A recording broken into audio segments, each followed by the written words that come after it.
നിനക്ക് എന്നാ വേണം? എല്ലാം യേശു ക്രിസ്തുവിലൂടെ ദൈവം നിനക്കായിട്ട് തരും. ദൈവം തരും. അവന്റെ മഹത്വത്തിന്റെ സമ്പന്നതയിൽ നിന്നും യേശു ക്രിസ്തു വഴി നമുക്ക് ആവശ്യമുള്ളതിലും കൂടുതൽ അവിടെ ഉണ്ട്. എന്തിനാ കുറവുള്ളത്? ഒന്നിനും ദൈവത്തിൽ കുറവില്ല. അതുകൊണ്ടാണല്ലോ അവനെ ദൈവമെന്ന് വിളിക്കുന്നത്. അവൻ സർവ്വസമ്പന്നനായതുകൊണ്ടും സർവശക്തനായതുകൊണ്ടും സർവ്വവ്യാപിയായതുകൊണ്ടുമാണല്ലോ അവനെ ദൈവമെന്ന് വിളിക്കുന്നത്.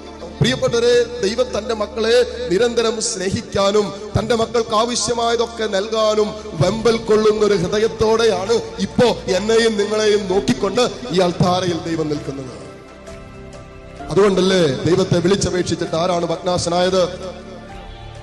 ദൈവത്തെ വിളിച്ചപേക്ഷിച്ചിട്ട് ആരാ ഭഗ്നാശനായത്? അവന്റെ മുമ്പിൽ നിലവിളിച്ചിട്ട് കണ്ണുനീരോടെ ദൈവത്തെ വിളിച്ചിട്ട് ആരാണ് തിരസ്കരിക്കപ്പെട്ടത്? ആ കണ്ണുനീരിലേക്ക് ദൈവത്തിന് ഇറങ്ങി വരാതിരിക്കാൻ പറ്റില്ല. നിന്റെ ആ നൊമ്പരത്തിലേക്ക് കർത്താവിന് ഇറങ്ങി വരാതിരിക്കാൻ പറ്റില്ല. കാരണം ദൈവം സ്നേഹമാണ്, ദൈവം കരുണയാണ്. ഹല്ലേലൂയ.